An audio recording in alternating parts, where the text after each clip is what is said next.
شرک صرف بت کو پوجنا نہیں ہے، شرک ہوائے نفس کی پوجا بھی ہے۔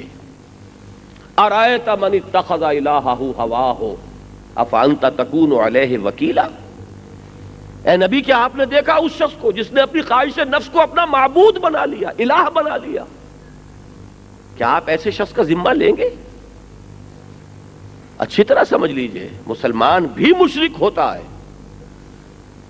فرمایا تعس عبد الدینار و عبد الدرہم، حدیث کے الفاظ ہیں، ہلاک ہو گیا یا ہلاک ہو جائے درہم و دینار کا بندہ۔ نام عبد الرحمن ہے، حقیقتاً عبد الدینار ہے۔ پیسہ معبود ہے، پیسہ مطلوب ہے، پیسہ مقصود ہے، پیسہ محبوب ہے، حلال سے آئے، حرام سے آئے، جائز سے آئے، ناجائز سے آئے۔ فرق کیا ہے؟ ہندو نے لکشمی بائی کو پوج لیا، لیکن لکشمی بائی کو پوجتا ہے پیسے کے لیے، دولت کے لیے، اس توقع سے کہ وہ اسے دولت دلوا دے گی، اور مسلمان نے براہ راست دولت کو پوج لیا۔ نتیجے کے اعتبار سے کیا فرق ہے؟ ایک درمیان میں واسطہ حائل ہو گیا صرف لکشمی بائی کا، لکشمی دیوی کا، نتیجہ تو وہی ہے۔ یہی وجہ ہے علامہ اقبال نے کہا کہ براہیمی نظر پیدا مگر مشکل سے ہوتی ہے، حوث چھپ چھپ کے سینوں میں بنا لیتی ہے تصویریں۔ میں ابھی شرک کی ان قسموں پر نہیں جا رہا جنہیں آپ خام خواہ کوئی فرقہ واریت کی بات نہ سمجھ لیں۔ کیا ہو رہا ہے مزاروں کے اوپر، کیا ہو رہا ہے قبروں کے اوپر، کیا فرق ہے اس شرک میں جو وہاں ہو رہا ہے اس شرک میں کہ جو مکے میں ہو رہا تھا؟ سرے منہ فرق نہیں۔ اس لیے کہ ود اور سوا اور نصر جو دیوتا تھے قوم نوح کے، وہ بھی اولیاء اللہ تھے گزرے ہوئے۔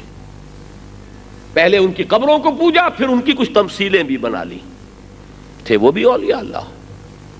آج صرف اتنی کسر ہے، حالانکہ یہ کسر بھی نہیں ہے، قبروں پر تصویریں نہ ہو، گھروں میں تصویریں لگی ہوئی ہیں، تصویروں کے اوپر ہار پڑے ہوئے آپ کو نظر آئیں گے، تصویروں کو ڈنڈوت کرتے ہوئے لوگ نظر آ جائیں گے۔ اور میں نے دیکھا ہے ایک نہایت باشرہ آدمی، پڑھا لکھا آدمی، سول انجینئر، بڑھاپے کی عمر کو پہنچا ہوا، نام میں صدیقی کی نسبت ہے ابو بکر صدیق سے رضی اللہ تعالیٰ عنہ، اور ان کے گھر میں نے دیکھا ایک طاق میں سجی ہوئی ایک خیالی تصویر، شیخ معین الدین اجمیری رحمۃ اللہ علیہ، خواجہ بختیار کاکی رحمۃ اللہ علیہ، اور خواجہ فرید شکر گنج رحمۃ اللہ علیہ، تینوں کی خیالی تصویر۔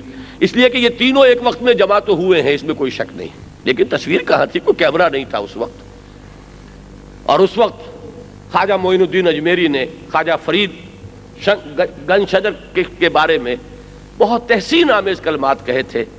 ان کے خلیفہ تھے خواجہ بختیار کاکی رحمۃ اللہ علیہ، کہ بابا بختیار شہباز عظیم بقید آوردئی۔ انہوں نے دیکھے ان کے اندر جو ہونہار بروا کے چکنے چکنے پات، جو آثار دیکھے رشد کے حضرت بابا فرید میں، تو انہوں نے کہا کہ اے بابا بختیار شہباز عظیم بقید آوردئی، بہت بڑا شہباز تمہارے ہاتھ آ گیا ہے، فرید شمیس یہ ایک شمع بن کر چمکے گی۔ لیکن آج جو کچھ ہو رہا ہے مزاروں پر، میں اس کا ذکر کر رہا ہوں، اس کا کوئی الزام نہ بابا فرید پر ہے، نہ خواجہ بختیار کاکی پر ہے، نہ خواجہ معین الدین اجمیری پر ہے رحمہم اللہ۔ لیکن جو کچھ ہو رہا ہے، تینوں تصویر بنی ہوئی اور اس کے اوپر ہار لگے ہوئے، اور اس کے لیے سلامی اور اس کے لیے ڈنڈوت، یہ میں نے اپنے آنکھوں سے دیکھی۔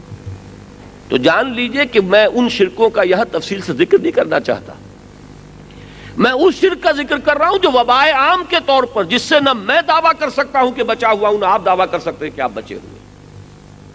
وہ ہماری خواہشات نفس جو معبود بن جاتی ہیں، وہی تو ہے جو ہمارے پاؤں کی بیڑیاں بنی ہوئی ہیں۔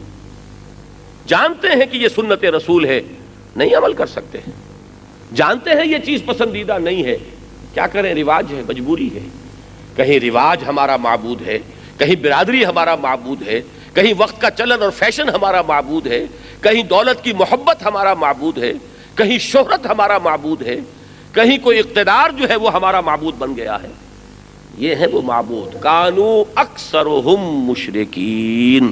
اور اللہ کا عذاب آتا ہے تبھی جبکہ توحید رخصت ہو اور شرک اس کی مختلف صورتیں ہو سکتی ہیں، اگر وہ ایک ایپیڈیمک کی شکل اختیار کر لے، اگر اس کا معاملہ جو ہے ایک عموم کا ہو جائے کسی معاشرے میں، تو وہ عذاب آتا ہے۔ قل سیروا فی الارض فانظروا کیف کان عاقبۃ الذین من قبل کانوا اکثرهم مشرکین.